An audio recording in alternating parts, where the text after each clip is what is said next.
Renungan pagi pulang ke rumah oleh Ellen G. White, 31 Desember 2020. Mari kita berdoa. Bapa kami yang di sorga, Allah pencipta langit dan bumi, laut dan segala isinya, Allah yang maha besar, maha kuasa, sumber segalanya, yang kami sembah selalu melalui anak-Mu yang tunggal, Yesus Kristus. Terpujilah Yesus, anak Allah yang maha tinggi, yang adalah penebus, penolong, penghibur, pengantara kami.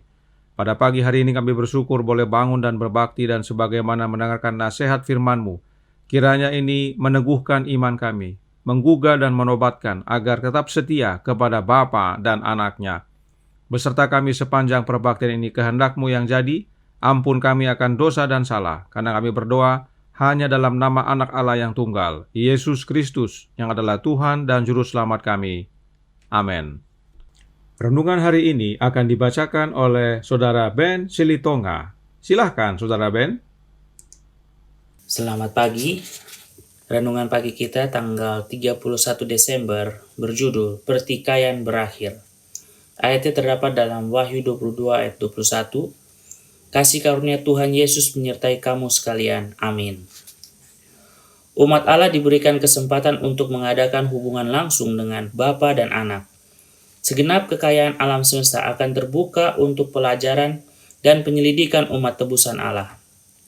Tanpa dibelenggu oleh kefanaan, mereka terbang tanpa letih ke dunia-dunia yang jauh. Dunia-dunia yang terharu dalam kesedihan menyaksikan penderitaan manusia. Dan yang menyanyikan nyanyian kesukaan karena mendengar kabar penebusan jiwa-jiwa. Dengan kesenangan yang tak terkatakan, anak-anak dunia ini berbaur ke dalam sukacita dan hikmat makhluk-makhluk yang tidak jatuh itu. Mereka saling membagikan kekayaan pengetahuan dan pengertian yang diperoleh dari segala zaman di dalam merenungkan pekerjaan tangan Allah.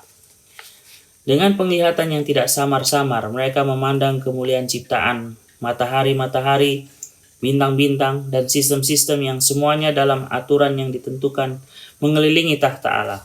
Di atas segala-galanya, mulai dari yang paling kecil sampai kepada yang paling besar, dituliskan nama Khalik, dan di dalam segala sesuatu kekayaan kekuasaannya dinyatakan. Dan sementara tahun-tahun kekekalan bergulir, akan membawa pernyataan Allah dan Kristus semakin kaya dan semakin mulia. Sementara pengetahuan berkembang, demikian juga dengan kasih, rasa hormat, kebahagiaan semakin bertambah. Semakin manusia mempelajari Allah, semakin besar kekaguman mereka terhadap tabiat Allah. Pada waktu itu Yesus membukakan di hadapan mereka kekayaan penebusan dan pencapaian yang luar biasa dalam pertikaian besar melawan iblis. Hati umat yang telah ditebus tergerak untuk lebih berserah dengan sungguh-sungguh, dan dengan lebih bersukacita mereka memetik kecapi keemasan. Dan beribu-ribu dan berlaksa-laksa suara bersatu menyanyikan nyanyian akbar pujian.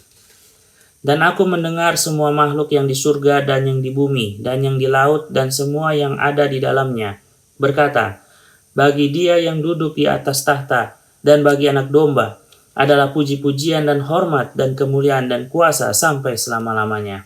Wahyu 5 ayat 13. Pertikaian besar telah berakhir. Dosa dan orang-orang berdosa tidak ada lagi. Seluruh alam semesta sudah bersih. Suatu denyut keharmonisan dan kesukaan berdetak di seluruh alam kejadian. Dari Dia yang menciptakan semuanya, mengalir kehidupan dan terang dan kesukaan ke seluruh jagat raya yang tidak ada batasnya ini. Dari atom yang paling kecil sampai kepada dunia yang paling besar, segala sesuatu yang bergerak atau yang tidak bergerak, dalam keindahan yang tak terselubung dan kesukaan yang sempurna menyatakan bahwa Allah itu kasih adanya. Alfa dan Omega jilid 8 halaman 714-716. Terima kasih. Terima kasih atas penatalan Saudara Ben. Tuhan Yesus memberkati. Selamat pagi saudaraku dalam Tuhan. Puji Tuhan, setelah menjalani kebersamaan renungan pagi di sepanjang tahun ini, kita akhirnya tiba di hari terakhir dari tahun 2020.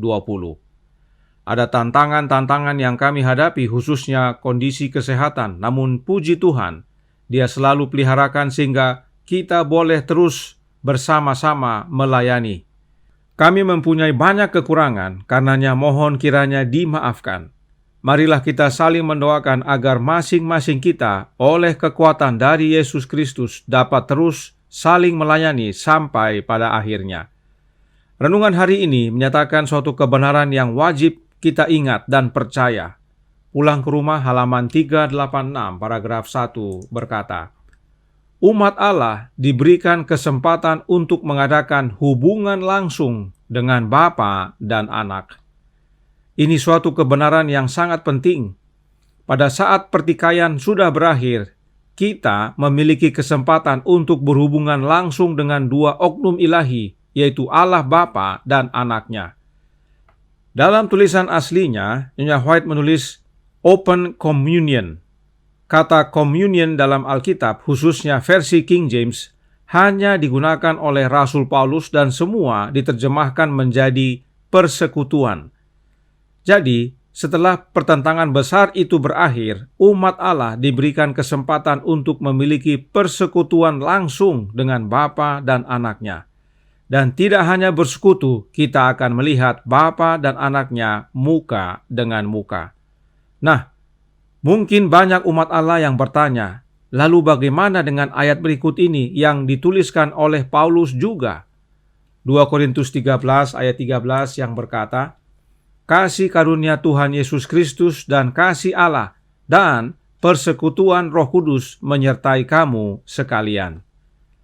Paulus dalam ayat ini menyatakan tentang persekutuan Roh Kudus.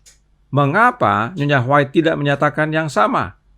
Pada saat pertikaian berakhir, kenapa Nyonya White hanya menyatakan persekutuan dengan Bapa dan Anak saja?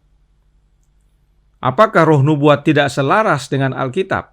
Mari kita lihat penjelasan roh nubuat tentang Saulus yang akhirnya menjadi Paulus. Kisah Para Rasul halaman 101 paragraf 2 menjelaskan, sementara Saulus menyerahkan diri sepenuhnya kepada kuasa Roh Kudus yang meyakinkan, ia melihat kesalahan dari kehidupannya dan mengenal tuntutan yang luas dari hukum Allah. Ia yang menjadi orang Farisi yang sombong, yakin akan pembenaran oleh perbuatannya yang baik, sekarang tunduk di hadapan Allah dengan kerendahan dan kesederhanaan seorang anak kecil, mengaku ketidaklayakannya sendiri dan memohon jasa juru selamat yang telah tersalib dan bangkit itu. Saulus rindu untuk datang ke dalam keselarasan sepenuhnya dan persatuan dengan Bapa dan Anak. Dan di dalam kehebatan kerinduannya untuk keampunan dan penerimaan, ia mempersembahkan permohonan yang sungguh-sungguh kepada tahta anugerah. Oleh kuasa Roh Kudus yang meyakinkan, maka Saulus menjadi rindu untuk datang ke dalam keselarasan sepenuhnya dan persatuan atau persekutuan dengan Bapa dan Anak. Kemudian masih dalam buku yang sama, namun dalam paragraf yang selanjutnya, roh nubuat menyatakan, Kisah Para Rasul halaman 101 paragraf 4 yang berkata, pertobatan Saulus adalah bukti yang mencolok tentang kuasa yang ajaib dari Roh Kudus untuk meyakinkan manusia dari dosa. Saulus bertobat oleh karena kuasa ajaib Roh Kudus yang meyakinkan, dan karena pertobatannya Saulus rindu bersekutu dengan Bapa dan Anaknya. Inilah yang roh nubuat nyatakan. Sementara dalam Alkitab, Paulus menyatakan persekutuan, bagaimana hubungannya? Mari kita lihat secara ringkas penjelasan Alkitab tentang Roh Kudus yang Paulus maksudkan. Kita buka Filipi 2 ayat 1 yang berkata, jadi, karena dalam Kristus ada nasihat, ada penghiburan kasih, ada persekutuan roh, ada kasih mesra dan belas kasihan. Paulus menyatakan bahwa di dalam Yesus ada persekutuan roh. Persekutuan roh siapa yang terdapat dalam Yesus? Sudah tentu rohnya Yesus itu sendiri, sebab Paulus berkata dalam 1 Korintus 2 ayat 11 yang berbunyi, siapa gerangan di antara manusia yang tahu apa yang terdapat di dalam diri manusia selain roh manusia sendiri yang ada di dalam dia? Demikian pula lah, tidak ada orang yang tahu apa yang terdapat di dalam diri Allah selain roh Allah. Paulus sama sekali tidak mengajarkan bahwa roh itu adalah oknum lain yang berbeda dengan pemilik roh itu. Paulus menjelaskan bahwa roh manusia adalah rohnya manusia itu sendiri yang ada di dalam diri manusia itu, dan roh Allah adalah rohnya Allah itu sendiri yang terdapat di diri Allah itu sendiri. Dan ingat bahwa bagi Paulus dalam 1 Korintus 8 ayat 6 yang menyatakan, namun bagi kita hanya ada satu Allah saja, yaitu Bapa, yang daripadanya berasal segala sesuatu dan yang untuk Dia kita hidup. Dan satu Tuhan saja, yaitu Yesus Kristus, yang olehnya segala sesuatu telah dijadikan dan yang karena Dia kita hidup. Jadi saat kita membaca tulisan Paulus, Allah yang dimaksudkan adalah Allah Bapa dan Tuhan yang dimaksudkan adalah Yesus Kristus. Karenanya saat kita baca tulisan Paulus berikut ini, 1 Korintus 6 ayat 17 yang berkata, tetapi siapa yang mengikatkan dirinya pada Tuhan menjadi satu roh dengan Dia. Siapa Tuhan bagi Paulus? Yesus Kristus. Karena itu siapa yang mengikatkan diri kepada Yesus menjadi satu roh dengan Yesus, yaitu rohnya Yesus Kristus itu sendiri. Inilah yang ayat ini maksudkan. Sebab memang Yesus telah menjadi roh. Paulus tuliskan dalam 1 Korintus 15 ayat 45. Seperti ada tertulis, manusia pertama Adam menjadi makhluk yang hidup, tetapi Adam yang akhir menjadi roh yang menghidupkan. Siapakah Adam yang terakhir? Yesus Kristus. Dan Yesus telah menjadi roh yang menghidupkan. Karenanya saat Paulus menyatakan bahwa di dalam Yesus ada persekutuan roh, maka roh yang Paulus maksudkan adalah rohnya Yesus itu sendiri. Itu sebabnya bila mana kita kembali kepada 1 Korintus 13 ayat 13 tadi, perhatikan, khususnya dalam terjemahan bahasa Inggris. Dalam bahasa Inggris disebutkan the communion of the Holy Ghost. Paulus tidak tulis the communion with the Holy Ghost, yang artinya persekutuan dengan Roh Kudus. Tapi Paulus tulis of, atau persekutuan Roh Kudus, yang artinya Roh Kudus itu adalah media atau sarana untuk kita bisa bersekutu. Melalui Roh Kudus ini kita bersekutu dengan Bapa dan Anak, yaitu Roh Kudusnya Yesus Kristus. Rohnya Kristus itu sendiri, sebab hanya satu jalan kepada Bapa, yaitu Yesus Kristus. Tidak ada yang lain. Persekutuan dengan Yesus Kristus menjadikan kita bersekutu dengan Bapa. Itu sebabnya Paulus tuliskan dalam Efesus 2 ayat 18 yang berkata, karena oleh Dia kita kedua pihak dalam satu roh beroleh jalan masuk kepada Bapa. Dalam pelajaran sebelumnya kita sudah bahas ayat ini dan terbukti bahwa roh yang dimaksudkan adalah Roh Kristus itu sendiri. Sebab memang hanya satu jalan kepada Bapa, yaitu Anaknya, Yesus Kristus. Karenanya, persekutuan roh yang Paulus maksudkan adalah persekutuan Roh Kristus yang kudus. Sebab di dalam Kristus ada persekutuan roh. Nah tadi, Roh Nubuat menyatakan bahwa Roh Kuduslah yang meyakinkan Paulus akan dosa. Apakah Roh Kudus yang dimaksudkan oleh Roh Nubuat adalah Roh Kristus juga? Roh Nubuat menyatakan dalam Testimonies for the Church volume 4 halaman 355 paragraf 1 yang berkata, tanpa Kristus kita tidak dapat menaklukkan satu dosa atau mengatasi godaan terkecil. Artinya, kutipan ini menyatakan bahwa satu-satunya cara untuk kita dapat mengalahkan dosa adalah dengan memiliki Yesus Kristus.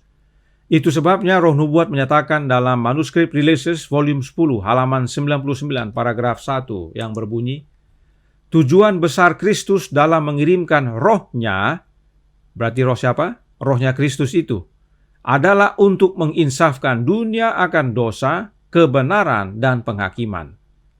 Dalam kutipan ini, Nyonya White mengutip Yohanes 16 ayat 8 bahwa roh itu datang untuk menginsafkan dunia akan dosa, akan kebenaran, dan akan penghakiman. Nah, roh siapa yang Nyonya White tuliskan di sini? Rohnya Kristus itu sendiri. Dan bila mana kita membaca Yohanes pasal 16, khususnya ayat 7, roh yang dimaksudkan adalah Sang Penghibur itu. Jelas bahwa Roh Nubuat menjelaskan Sang Penghibur itu adalah rohnya Kristus itu sendiri. Sebab memang hanya Yesus yang telah menang atas dosa. Hanya Yesus yang telah mengalahkan dosa. Jadi Roh Kudus yang meyakinkan Paulus akan dosa adalah rohnya Kristus itu sendiri. yang dicurahkan pada hari Pentakosta. Jangan lupa, Paulus bertobat setelah hari Pentakosta. Roh Kristuslah yang Paulus miliki. Itu sebabnya Nyonya White tuliskan dalam Kisah Para Rasul halaman 183 paragraf 1. Paulus dan Silas mempunyai Roh Kristus dan bukanlah roh pembalasan dendam. Jadi jelas bahwa Roh Kudus yang Paulus maksudkan adalah Roh Kristus itu sendiri. Dan Roh Nubuat menyatakan hal yang sama. Roh Kristuslah yang mempersatukan jemaat mula-mula serta memampukan mereka mengabarkan Injil. Sebab meski tidak kelihatan, Yesus masih bekerja dengan umatnya, yaitu melalui kehadiran Roh-Nya yang kudus. Jadi, sebagaimana renungan hari ini nyatakan, dalam Pulang ke Rumah halaman 386 paragraf 1 yang berkata, umat Allah diberikan kesempatan untuk mengadakan hubungan langsung dengan Bapa dan Anak. Saat pertikaian besar berakhir, saat kita tiba di surga nanti, kita akan bersekutu hanya dengan dua oknum ilahi, yaitu Allah Bapa dan Anaknya Yesus Kristus. Saat ini kita bersekutu dengan mereka berdua melalui kehadiran Roh Anak Allah, Roh Kristus. Karena memang hanya Kristuslah satu-satunya jalan kepada Bapa, dan dalam Kristuslah ada persekutuan roh. Tapi nanti saat tiba di sorga, kita langsung bersekutu dengan Bapa dan Anaknya. Sebab memang mengenal Bapa dan Anak adalah hidup yang kekal dan adalah suatu kebahagiaan yang sejati bagi umat Allah yang selamat untuk bertemu dan bersekutu dengan Bapa dan Anaknya yang menyelamatkan kita.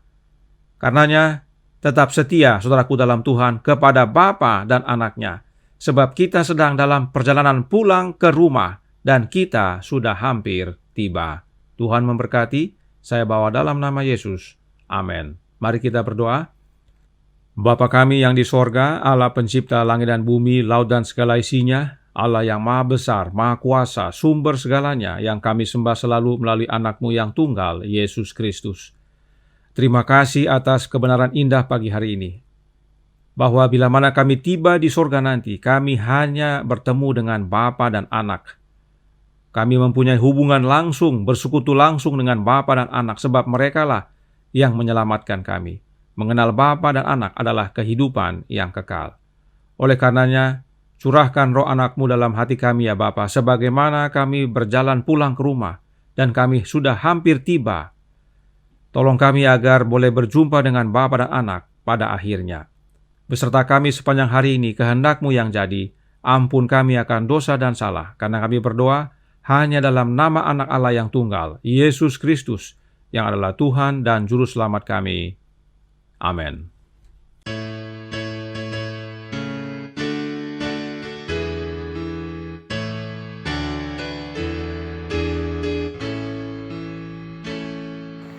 Angkat nafiri dan bunyikanlah, Yesus kan datang segera. Bersukacita dan pujilah Dia, Yesus kan datang segera. Datang segera, datang segera, Yesus kan datang segera. Gunung dan lembah hai siarkanlah, Yesus kan datang segera. Domba tersembelih kan datang segera, Yesus kan datang segera. Datang segera, datang segera, Yesus kan datang segera.